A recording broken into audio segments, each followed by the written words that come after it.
Hey everybody, welcome back to part 2. Sorry for the very long part 1. Hopefully part 2 will get everything else done. Really quick though, Secret Avengers. Cap is trying to introduce Venom.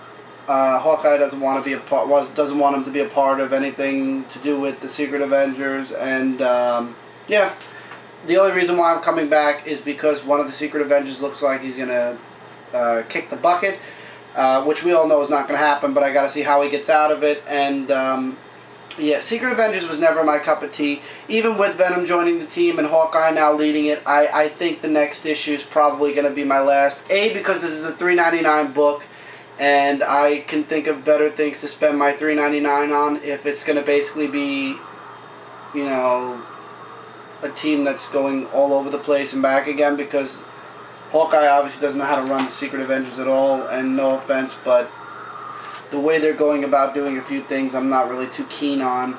So to be honest, I'm probably going to drop Secret Avengers. It's just not my Avengers team. I like the new and I like the regular. I guess those are the only two I'm probably going to stick with. However, I will get the next issue just to see what happens in this first story arc, but I highly doubt I'm going to continue unless there's new artwork and the story's really, the next story arc catches my eye. Uncanny X-Force 22, this artwork is really starting to get to me, just a little bit. Wolverine and DeadPool are going after the Goat God. Nightcrawler is staying behind to protect the village in case they get attacked again. And Psylocke is with Venom X, and she's protecting him, and she makes a deal with somebody to save him, and that's great. We get introduced to the character at the end of the last comic that I thought we knew who he was, but we actually didn't. I thought that he was mentioned in a past X-Men book. I guess he wasn't. You get his bio. He talks about his past. Here you get a bit of his past here. And turns out him and Venom X have crossed paths before, and he's looking for a bit of revenge and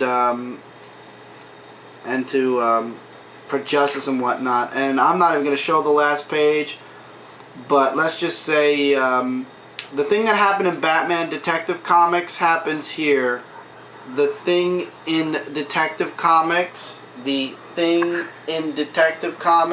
I want to make sure everybody understands what I mean by... Anybody watch the movie Face Off? Yeah, let's just say that. That happens at the end of this book. And saving this panel, basically the rest down there is what's happening at the end of this book. I don't think you want to see what my hand is covering, to be honest. But yeah, the next issue does not have Venom X on it, so I'm officially worried. But and next month I'm looking forward to this book coming out. I am really looking forward to that book coming out. I'm going to be getting it. But yeah, getting a little bit laggy. I'm eager for this story to now end, and we get into the next story because it's starting to be a little bit laggy, and the artwork is not helping. The artwork is making it worse. A series that was going really strong is being hurt, A, because of the weirdness of the story, and B, because of the artwork being very splattery, for a word. Venom Circle of 4, Venom number 13.3, part 4 of Circle of 4. Well, apparently they're going to save the world. I mean, we all knew that, but apparently we know where Venom's going at the end of all this.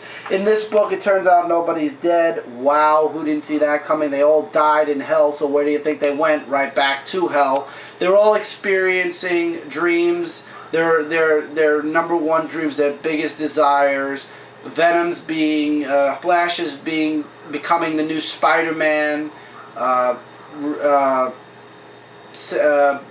Red Hulk being the leader of the Hulks, like the Hulks become like an army or something, and he's the general of them.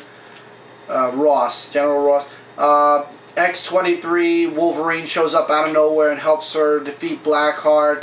and Ghost Rider, her mother is alive again, and she's Ghost Rider still or something like that. But anyway, all the dreams go terribly wrong thanks to Mephisto, and all four of them strike a deal with Mephisto so that they can go back to Earth. He restores their lives for a price. At some point in the future, and 2-to-1 it's going to happen in the Venom books again, probably this time next year, they're going to do another, maybe 20.12345 or something like that. Maybe it's issue 20. Whatever issue it's going to be, they're going to do it again now. They're making it known, the writers, that there's going to be another .1234 and then 5.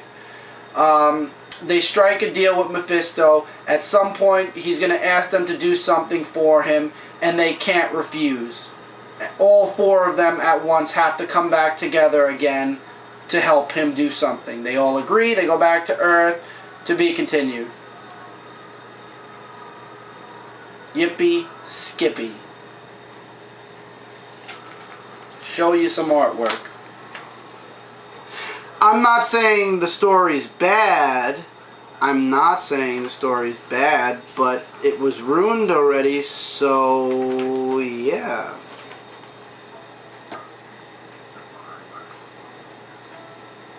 That's Mephisto. Finally, they're working as a team. In the next issue, they work as a team finally. And then we get issue 14, and then this is over. I'm not saying it's a bad story, but I can't wait for this story to be over just so that in 2 months I can enjoy some new stuff from Venom. This made me happy. The Mighty Thor issue 11 was really good. Thor is inside the God Eater, and he's fighting his way to get back to Asgard. Tony Stark finishes the improvements on Asgard, and once you're done, Michael, I'll show Asgard. There's a new Asgard thanks to Stark resilience, and here it is. The new Asgard. Who wants an apartment? I do. Amazing. And it turns out that, I forget his name, Tannerus is found out, the Witch Queen or the Witch whoever is found out, and the trolls are attacking Asgard. That's the main point of what's going on there. The assassination is at hand. Thor has to get back to Earth to save Asgard, or else all is lost, to be concluded. Cannot wait for March. Cannot wait. But who didn't see Thor coming back so soon? I saw it. So Fear Itself now officially, nobody died. It's official. Nobody's died. Things have changed, but nobody's died. So, really, really good. Check it out. Really good. Now the book that kind of felt like X-Force to me. DeadPool issue 51 felt like X-Force. DeadPool is manipulating things to look like a gang war between the Hand and oh my god, and Tombstone, I believe. Yeah, the Hand and Tombstone.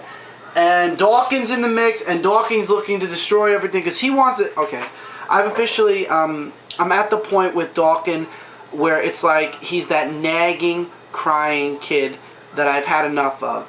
We all understand Dawkins wants to make Wolverine's life miserable. This is getting old though. He's doing it in his book. Now apparently he's doing it in DeadPool. He's going to do it in one of the X-Men books eventually. We get it. We get it, Marvel. Dawkins wants to get back at his father. He is a needy son. We all get it, okay? I wish they would just stop saying, oh, every time Wolverine's involved with something, Dawkins has to show up to get whatever it is. And by the way, they did draw him very nicely though, to get it to use against his own father. I mean, come on, really? Okay, what are you gonna do? Throw the whole barrage at your father? I mean, you're gonna. I thought he was gonna die. I guess not. I don't know. And X-Force is in the background, and what's his name is like, and so Spidey makes a cameo also. And Deadpool's orchestrating all this, and nobody sees it except the readers, of course. And really good artwork, really great artwork. I must admit, really great artwork. Yeah, I'm a huge fan. I like the X-Force scenes. I like the scenes between Wolverine and Deadpool. It's just Dawkins, man. He's out to do stuff too. I'm you know, I could be wrong, and I know I'm gonna bite my own tongue if I'm wrong, but it looks like Dawkins after the rest of whatever the serum is to turn off the mutant genes to go after his father in another book. So everybody's playing against everybody else. By the end of the book, the lab is destroyed, but Deadpool is still wanting to go get the serum so that he can kill himself finally and die. Wolverine's going to go after his son. Deadpool says, no, I'll go after him. 2-1, that's because Dawkins has the serum or whatever it is at this point. And the next issue is, it's about time. I don't know. We'll see. I'm enjoying it. I really am. I don't know. The whole son thing, the Dawkins, I'm tired of it. We get it. Can Dawkins please stand on his own 2 feet now again? I mean, his entire existence thus far is to get back his father. How about giving Dawkins a purpose, like he had originally when he started in Dark Wolverine, Dawkins Dark Wolverine? Let him keep a purpose that doesn't involve his father, even though his purpose was to basically be better than his father. Never mind. Just give Dawkins his own life, please. Move him away from his father. Stop trying to get his father. Wolverine and the X-Men #6. Wolverine's in space trying to gamble some money so that he has money for the Jean Grey School for higher learning. And while on Earth, they're inside Kitty Pryde, who is being attacked by little microscopic brood, which are multiplying as time goes on. And the big brood, the big guy or alien that had the broods as pets finally makes it to Earth. They kill a couple of agents of S.W.O.R.D., I believe, and they attack the school. Everybody thinks that the big alien's going after Kitty Pryde. Really, he's not. He's after little brood. I just synopsed the entire book for you, minus a lot of dialogue, which you guys have to see. And something happens to Kid Galactus, which I'm also not going to spoil. That, my friends, you are going to have to read on your own also. And that has me wondering, WTF. Because how did that happen to Kid Gladiator? How? And I want to know how they're going to undo it. Very, very interesting. I'm trying to find some good artwork. Give me some time here. Yeah, I want to know how they're going to fix Kid Gladiator. That's all I'm going to say. That's how good it is. I'm not going to tell you guys, but it's good. It's really good. Let me give this page. Good artwork. Good artwork. Highly recommended. Highly recommended. Best X-Men title, in my opinion, is this. Best is this one. I hear Uncanny X-Men people are dropping like flies. Hey guys. This is a good book. Really good. Really good. Split story going on. Hopefully Wolverine will get back in time to save everybody, but we'll find out. Moving into the appealing company that is known as DC Comics, Teen Titans #6 is officially on the block. Kid Flash can't control himself anymore. They go to Static and Star Labs, and there's this guy, I forget his name, but he's a prisoner in Star Labs that breaks out, and the Titans are fighting against him. It's just gotten to the point where it's like old. It looks like Solace and Kid Flash are starting a bit of a romance. Like, you can start to feel the love. And then, of course, in the last page, the whole point of this issue is the debut of the new costume. I don't know.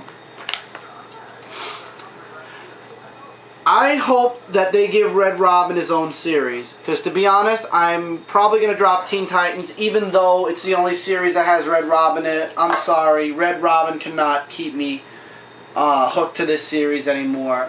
The next issue is going to be the make or break it, in my opinion. And right now, it doesn't look like this series can do anything for me except break. Break until there's nothing left.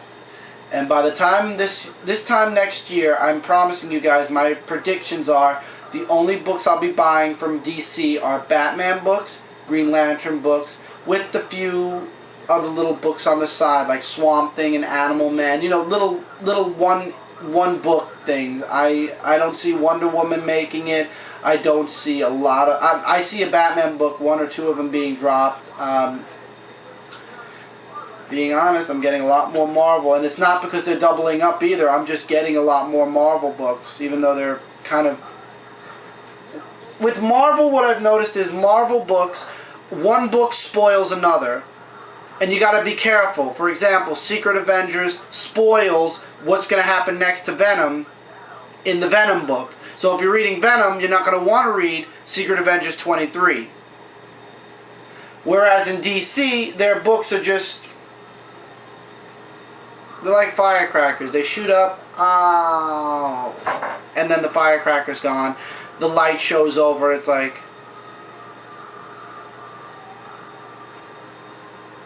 You know, it's just like that one...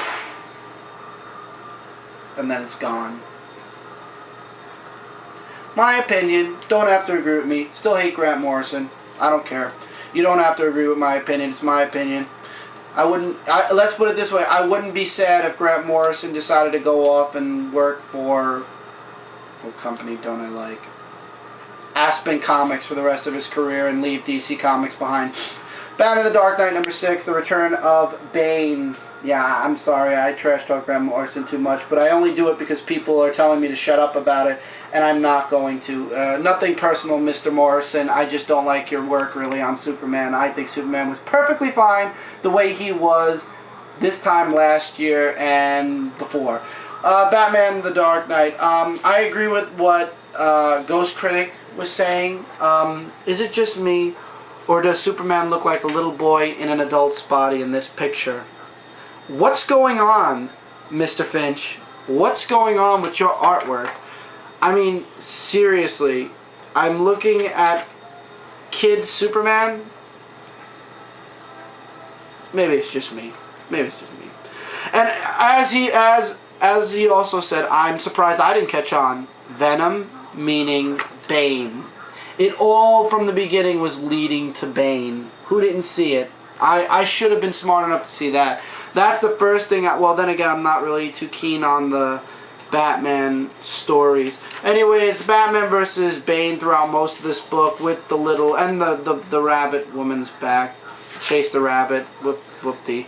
And Superman catches up with Flash and tells him what Batman tells Superman to tell Flash. And Flash is like, we got to get to Batman.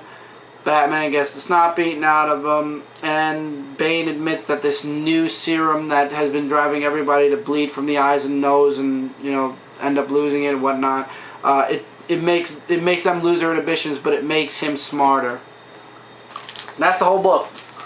That's the whole book. Give or take a lot of dialogue. This book and Batman the Dark Knight are my bottom two Batman books. If I ever have to pick two Batman books to drop, it would most likely be Dark Knight and Detective. Detective and Dark Knight this month have both been books that have... I don't want to say this book disappointed me. I mean, it is Bane, and I like the way they pay tribute to the original cover where Bane made his appearance, and it's Return of Bane. I don't know. I guess I expected a little bit more. Then again, you shouldn't expect too much from books nowadays, but I don't know. I didn't get as much of an enjoyment out of Dark Knight this month. Maybe it'll pick up again next month, maybe not. We'll see, but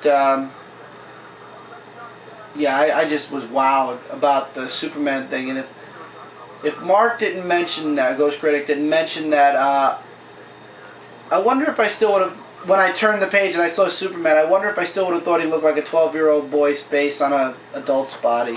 That just makes me wonder. Aquaman #6, all about Mira in this issue, and it's kind of like an off-worlder walking amongst people for the first time. That's kind of the feeling you get here. She's questioning the way people are, and she doesn't exactly get along with people very well. She ends up getting arrested, unarresting herself to save a woman whose father was just shot by her boyfriend, whom Mira wants to kill, but the girl says, I'll warn him because I still, for some weird reason, love him. And guess that's understandable, sort of, the story. I don't know. I don't get the story at all. And in the end, this girl that met Mira from the very beginning and didn't trust her ends up showing up with the dog food that Mira originally went to go to into town for, and she's saying, you know, all of us humans, we're not that, us land people aren't all that bad. And Mira agrees, no, you're not. This kind of was a weird face for Mira, to be quite honest. A little bit weird, in my opinion. And then in the very end, Aquaman makes his appearance in this panel, and he explains to Mira that they're going to Dr. Stephen Shin because he's going to tell them who sank Atlantis. And yeah, so we're going to find out in the next issue who sank Atlantis, and maybe why also. Good transition issue. That's what this was. A transition, or a little break, a little timeout from the first part of Who Sank Atlantis to the second part of Who Sank Atlantis. This is just a standalone Mira story, and it was funny because they actually called her Aquawoman in this. Somebody actually said, "Are you Aquawoman?" I wonder if she'll take that name on at some point. But it was a good break in the second story arc. Give us all a break. Here's Mira. It's not bad, but it wasn't that interesting. It slowed the pace down for Aquaman, kind of like this month's Animal Man issue, where it deviated from the story completely and it just gave you a little bit of a breath of fresh air. That's exactly what this was. So it slowed the pace down for Aquaman. It didn't make it bad or anything, but it slowed it down. It gave you time to just take in the first story arc and the first part to the new story arc, while giving you a little bit of entertainment with something else that really doesn't continue the story or further along the story, but it gives you a little bit more of a build-up to the first part, whatever. Anyway, lastly, Green Lantern New Guardians number 6, Archangel, oh god, what's his name? When Mike's done scanning, I'll look. Done? Okay, what's his name now? Archangel Invicious, that's it. Invicious, and comes finally. Kyle's trying to get his ring to work so that he could contact the other lanterns. He does, and he's warning them that there is an alert out, and it turns out that Invicious actually can go from planet to planet through the statues. Those are his, like, teleporters for some reason or another. And they try to regroup. They get the 4 of them, 4 out of the 6 of them end up regrouping, and then Kyle shows up with Glombus at the end, and they're all trying to fight in Vicious, and they're not winning. And Invicious thinks they're all evil, they're all working for Larfleeze, or whatever they're doing, and he's like, you're all evil. He thinks the Blue Lantern is the most pure, but at the same time he's embraced the darkness in a way. And at the end of the issue, spoiler alert, Bleeze shows up. And the next issue is the fall and rise of Invicious. So this entire issue is really the Lanterns versus Invicious, and Invicious really, he's not one to really fall. He's not one to be taken out by any of the rings. He claims he hasn't seen any of the symbols for eons, so apparently these rings have been around before. And there's a huge advertisement at the end of all the DC books. I have no idea what this is. I'm not a fan of the new DC comics, so I really don't care. So, yeah, that's this book. This book is a really good book. My second favorite GL book.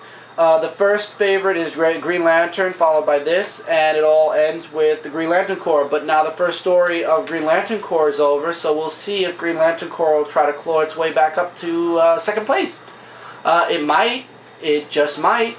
I'm just a huge fan of the Green Lantern books, period. Jeff Johns has not done anything wrong with the series yet. I'm glad there have been very few to no changes in the Green Lantern books, that they're basically following along the path that they've been following since 2004 or 5, when Hal Jordan came back. All they got to do is take away Sinestro's Green Lantern ring, give it back to Hal Jordan, and I'm a happy man.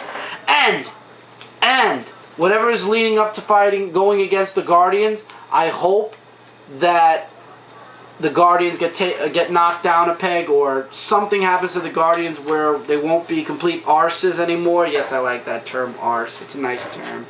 So that's it. That's all I'm hoping for in the coming year for Green Lantern. I'm hoping that this arc that they're pushing, like this future story,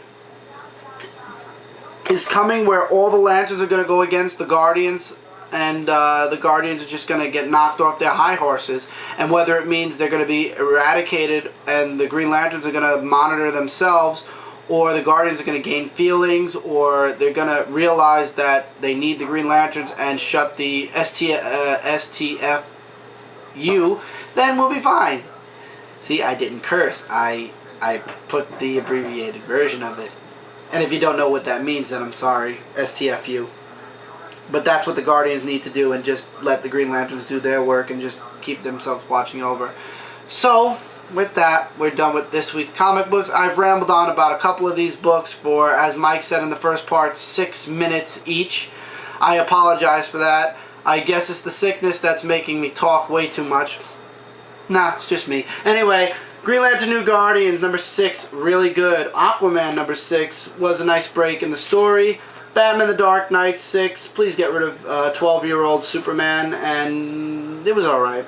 Teen Titans 6 has officially put Teen Titans on the fence for me. Next issue will make or break Teen Titans. Wolverine and The X-Men, number 6, awesome book. I would highly recommend this book as this book is definitely my top X-Men book, number 1 favorite X-Men book. DeadPool 51 was awesome, definitely felt like an X-Force book. The Mighty Thor issue 11 was really good. Thank you, God. One more issue. Thor is coming back, people, in the next issue. Venom 13.3, even though Secret Avengers kind of spoils the ending now for Venom, it's still an okay book.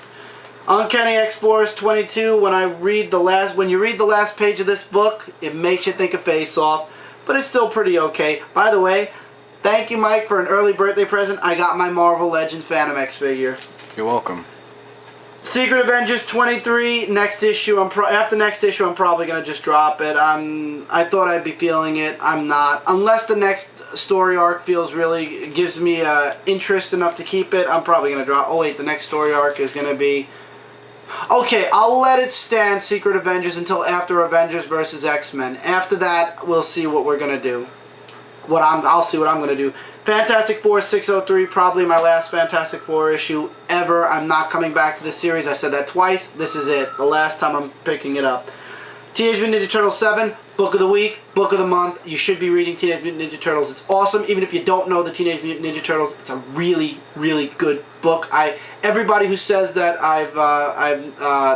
that they took my suggestion, none of them have been upset about it yet.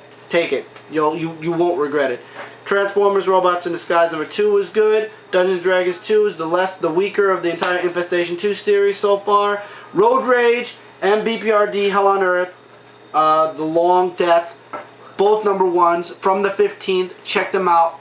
Especially this one, really, really good. This one was really good also. Check both of them out from last week. And with that, guys, I will talk to you next week for another Dark Avengers comic book review. Keep reading. Hopefully there'll be some videos for CCC and this channel throughout this week, depending on if I have time throughout work. Take care, everybody. Keep reading, and I'll see you next time.